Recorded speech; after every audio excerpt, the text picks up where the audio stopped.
Very very welcome to all साथियों। Exam fighter number 1 पे आप सभी का हार्दिक स्वागत है, अभिनंदन है।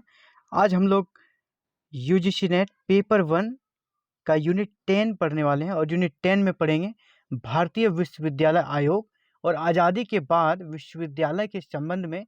ये बहुत ही महत्वपूर्ण और एक तरह से भारतीय इतिहास का, आज़ादी के बाद के इतिहास का पहला विश्वविद्यालय आयोग था, जिसे कि डॉक्टर राधा कृष्णन के नेतृत्व में इनका गठन किया गया था, जो कि भारत के प्रथम उपराष्ट्रपति थे और एक जाने माने दार्शनिक थे।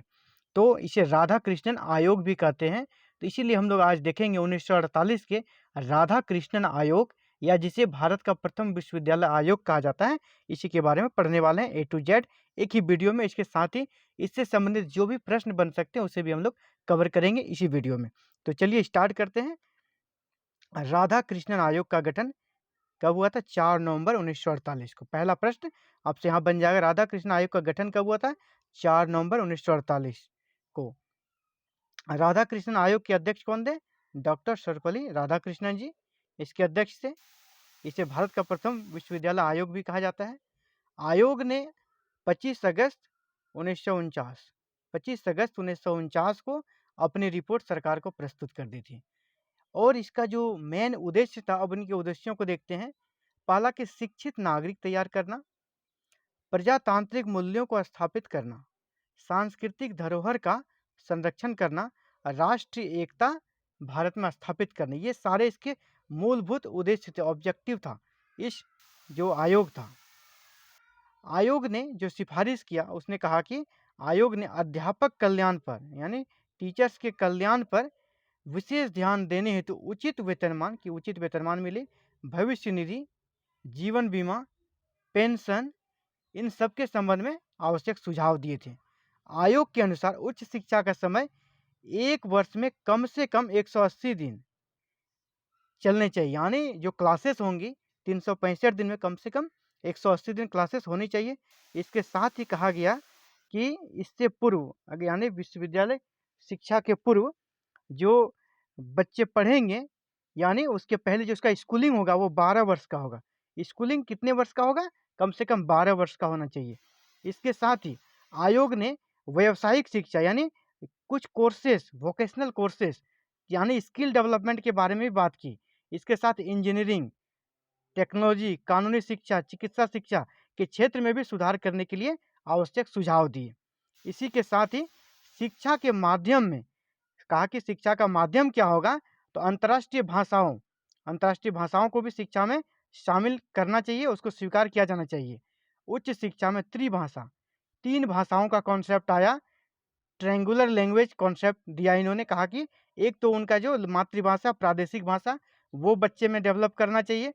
दूसरा संघीय भाषा, जो कि देश की राष्ट्रीय भाषा यानी हिंदी को भी आप शिक्षा में शामिल करना चाहिए, और इंटरनेशनल में टक्कर के लायक हमारे बच्चे बन सके, हमारे नागरिक बन सके, इसलिए अंग्रेजी को भी स्वीकार किया गया। पहला मातृभाषा, राष्ट्रीय भाषा, और तीसरा हो गया अंग्रेजी।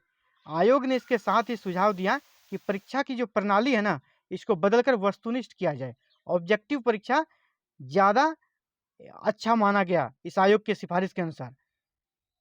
इसके साथ ही कहा गया कि किसे फर्स्ट डिवीजन दिया जाएगा।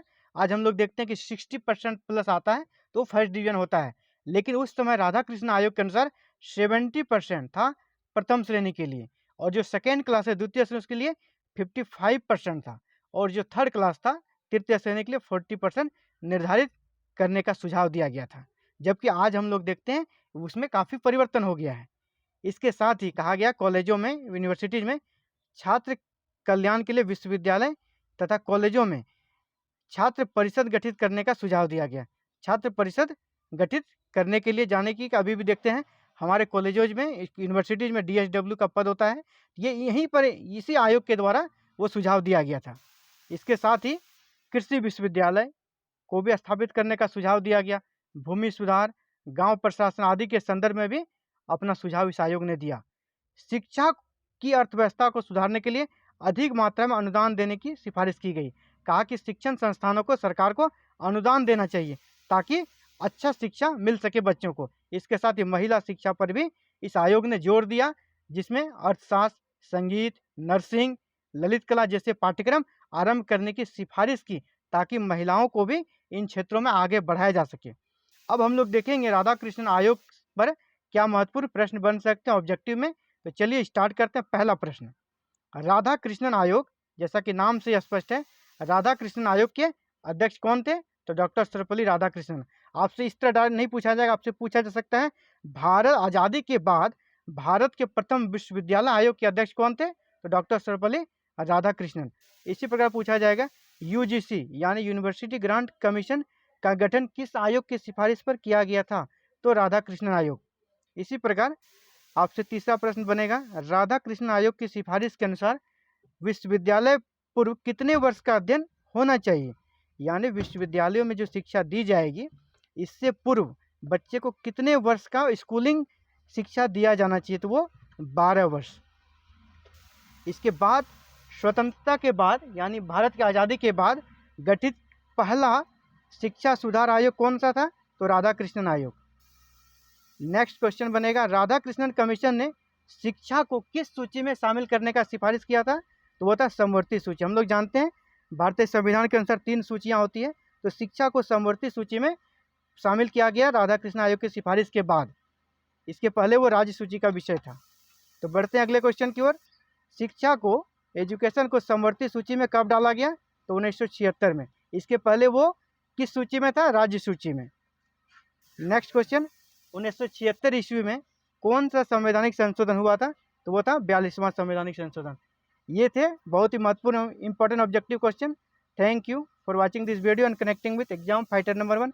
Thank you very much.